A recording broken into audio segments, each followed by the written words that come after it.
Hey, RiseUP Visionaries, we're back with Theo Farmer, and we are going to chat more about one of our favorite topics. I know it's one of my favorite topics, vitamin C, and I think it's one of Theo's favorite topics too. Theo, is that true? My shirt says it all. Yeah. All right, so let's just talk a little bit about, I've talked about how this is like unplugging and how it's been so helpful for my family in these challenging times, knowing about vitamin C. What is life like for you in Oregon on your farm? Because out here on the East Coast, we often hear stories about Oregon and how crazy the lockdowns are and maybe the government. And I'm just curious to hear your perspective on that and maybe like the difference. I have an idea in my head, but I want to hear what you have to say actually about that. Yeah. So there's two Oregons actually. There's Douglas County, Oregon, which is where we live, and then there's everything north of Douglas County, and that's like two different countries actually. But one of the things about our farm is that before this whole craziness started, we would say when we left our farm that we were going out into the Matrix. And so in a reference to the movie, The Matrix. Mm-hmm. And that's what it felt like, because it felt like, and people would come visit the farm, they'd be here for a few days, and they'd say, well, we got to go back to the real world now. And we'd say, actually, this is the real world, and so we are very remote and other than our little laser connection to the internet, we really don't have a lot of exposure to the real world or the Matrix. But COVID hit Douglas County pretty hard in that people were just as fearful as anywhere else, forcing you to wear masks, and even our local stores, during that first thing were telling us to put masks on, and it's silly, and we were resisting. And but then now in Douglas County, I mean, you can go pretty much in any store and they won't harass you at all. And so, but you go to Portland or Eugene and it is insane, and the people are kind of crazy. And so Douglas County is very just a bunch of ranchers, farmers, loggers, and they're sensible. They're pretty darn sensible people, and they're not going to put up with this kind of stuff. And our sheriff has wrote a letter and said, hey, I'm not even going to enforce any of this, and I'm not going to allow anybody to get arrested for anything. So that's good to have a constitutional sheriff. So we have confidence in just being here, but the state itself is crazy. So yeah. and it's really, yeah. And so I'm sure the stories coming out of Oregon probably it's probably the impression people have of Oregon. And I think there's a little bit of that with everybody, because I just had a friend who went to Canada, and we all get these stories about Canada being so tyrannical and so this and that. And well, he went to visit his parents, and he was like, yeah, I'm not going to do any of that. I'm not, so he would just push back, and they would just buckle, and he'd say, well, what law are you enforcing? Can you show me the law? You have to give me the section of the law. And, you have to be willing to fight through it and to resist it. So, but at the same time, I think that, that we have people coming volunteering on the farm, and they drive all the way across the country, and they have maybe a few encounters that are uncomfortable, but I think there's a building of tyranny that's happening, but I don't know.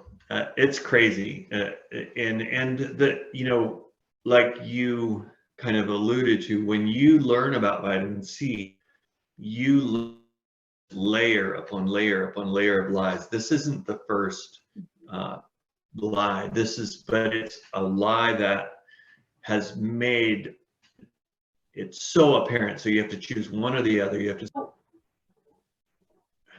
were there any detrimental effects on your particular farm or business, or has it been, or maybe you've even had more interest in, what you do? What do you think? Right. So we have we've always had people who are big fans, but now we have people who are really, really big fans. Yeah. So part of that polarization, I think, is people have to choose sides, and I think people are coming to a point where they're like, oh, we've got to do something different, and let's look at local, and we're hearing messages about food shortages, and that's the premise of our farm, is like, we have to decentralize our food supply, and Right. it's people and individuals that have to do that. And so there's a lot of different methods to doing that, and we've chosen one which I think is really powerful, because it's centered around the raw dairy, and we have a really remote, clean microbiome, and all these kinds of things that just put us in a position. And then we also have an integrated butchery on the farm, so we harvest all the animals, like old cows and new, that we raise. If the dairy cow gets old, then we harvest her here and make hamburger out of her. So the ethics of what we do is super appealing, because because the animals here, and they live here, and then they die here just in a split second. And so on-farm butchery, we have a on-farm creamery, raw milk, make butter, all the kinds of staples, real strong staples that Americans think of as part of their diet, and just getting really super pure versions of those. Yeah. So I think that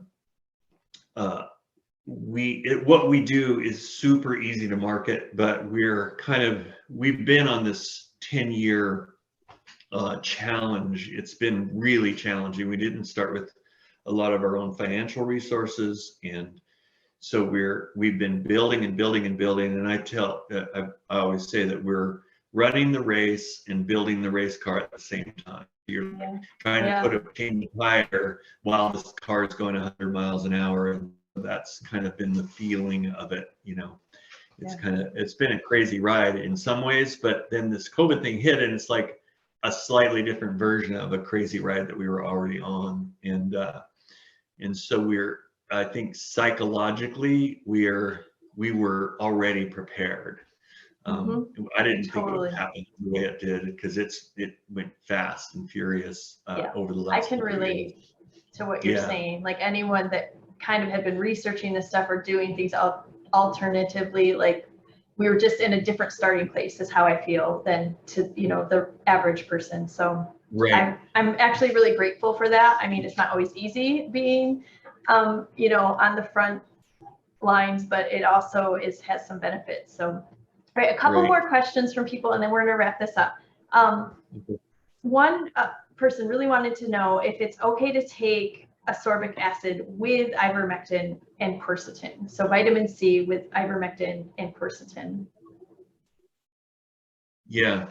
So I think that the answer, that's a question that's common, and it's also, it comes in the form of like, what about chemotherapy and vitamins?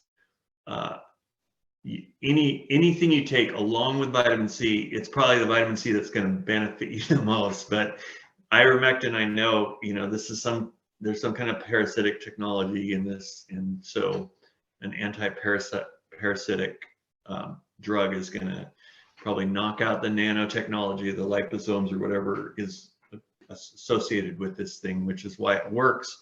But there's going to be nothing wrong with vitamin C. In fact, it should be given by IV. Anybody who, when people don't understand about vitamin C, the problem is that the infection is allowed to progress and progress and progress. And so then you have a body that's got all this, what Cathcart called localized scurvy. You have lungs that are infected, and now you can't hardly even get vitamin C in there unless you give them vitamin C by IV, or you nebulize vitamin C and you put it on the chest, or you take baths in it, or or that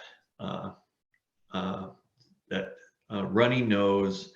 you know, when you get good at taking vitamin C, you hit it hard when that first symptom arises.